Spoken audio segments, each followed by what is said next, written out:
Did Vikings really wear horned helmets, or is one of history's most iconic images actually a complete myth? Picture a Viking in your head right now. Chances are you're imagining a fierce warrior charging into battle, wearing a heavy metal helmet with two massive horns curving out from either side. This image is everywhere. Movies, cartoons, sports team logos, Halloween costumes, even opera performances. It feels so certain, so historically obvious, that most people have never even questioned it. But here's the truth that surprises almost everyone. There is no solid historical evidence that Vikings ever wore horned helmets into battle. Not one confirmed archaeological find. So where did this powerful, deeply ingrained image actually come from? And why do we still believe it today?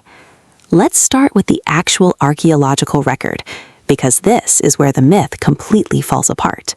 Archaeologists have excavated hundreds of Viking-era burial sites across Scandinavia, uncovering weapons, armor, jewelry, tools, and yes, helmets. And out of all of these excavations, only one substantially complete Viking-age helmet has ever been found, discovered at a site called Jermenbu in Norway, dating back to around the 10th century. This helmet is rounded, simple, made of iron plates riveted together, with a distinctive guard protecting the nose and eyes. It has absolutely no horns, nothing resembling horns. It's a practical, functional piece of battle equipment, clearly designed for protection rather than intimidation or decoration. So if actual Viking helmets looked nothing like the popular image, why does this horned helmet myth feel so deeply, permanently embedded in popular culture? The answer traces back not to the Viking Age itself, but to something that happened hundreds of years later, during the 1800s in a completely different context: opera. In 1876, a German composer named Richard Wagner premiered an epic four-part opera cycle called Der Ring des Nibelungen, or The Ring of the Nibelung, featuring Norse mythological characters and dramatic Viking-inspired imagery. For this production, a costume designer named Carl Emil Doppler created elaborate, theatrical outfits for the performers, and among his most memorable design choices were large, dramatic horned helmets, meant purely for visual spectacle on stage. These weren't historically accurate. They weren't even meant to be historically accurate. They were theatrical costume design, created specifically to look powerful, mythic, and visually striking under stage lighting for an audience watching a fictional, mythological story. But the timing of this opera happened to align with something else, a growing wave of 19th century romantic nationalism across parts of Europe, where countries were actively searching for dramatic, powerful national symbols connected to their ancient heritage. Wagner's operas became enormously popular and influential, and the striking, theatrical image of horned helmet Viking warriors began spreading far beyond the opera house.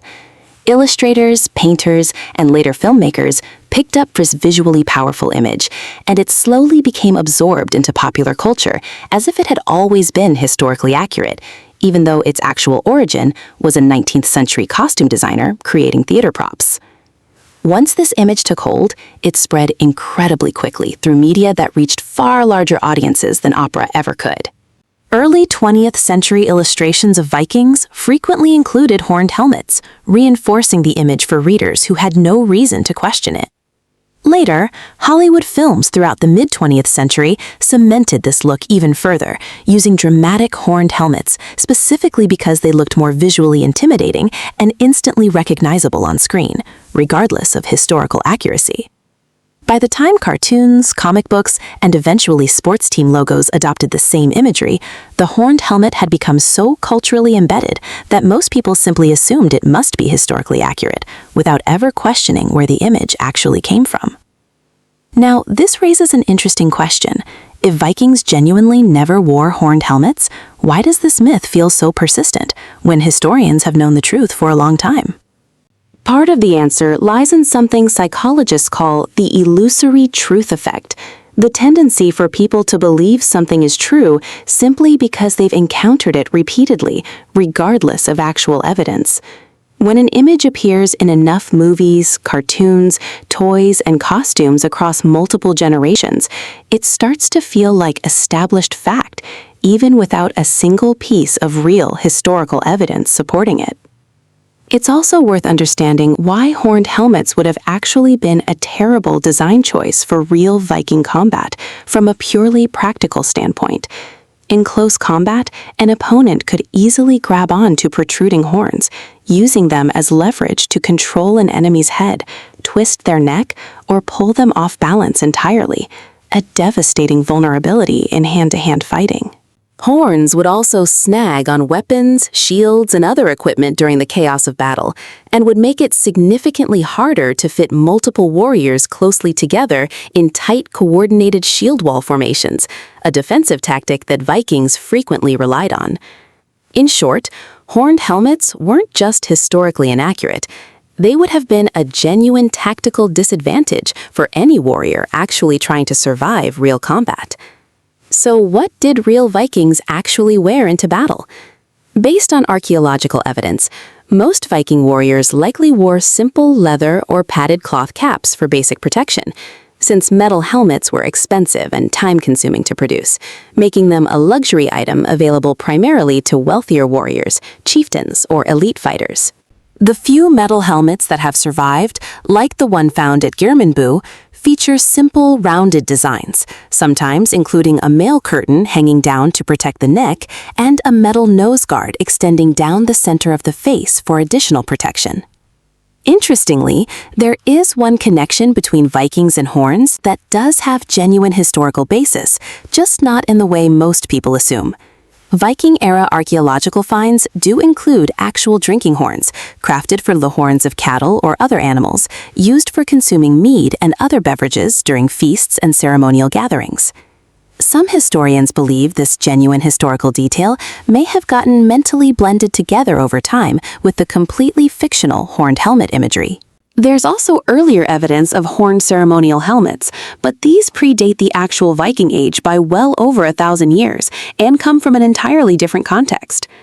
Bronze Age artifacts discovered in Denmark, dating back roughly 3,000 years, do show helmets with horn-like decorations, but these were almost certainly ceremonial or religious items used for rituals rather than actual combat, and they belong to a completely different culture and time period than the Vikings, who emerged more than 1,000 years later. This much older, unrelated artifact may have also contributed, in a strange, roundabout way, to the horned imagery eventually associated with Vikings in popular imagination. So the next time you see a Viking depicted with a massive horned helmet, remember, that image isn't ancient Scandinavian history. It's a 19th century opera costume, born from theatrical spectacle rather than archaeological evidence, that spread through popular culture so effectively it eventually became mistaken for historical fact. The real Vikings wore simple, practical helmets built for actual survival in brutal combat, not dramatic horns designed to look impressive under stage lighting.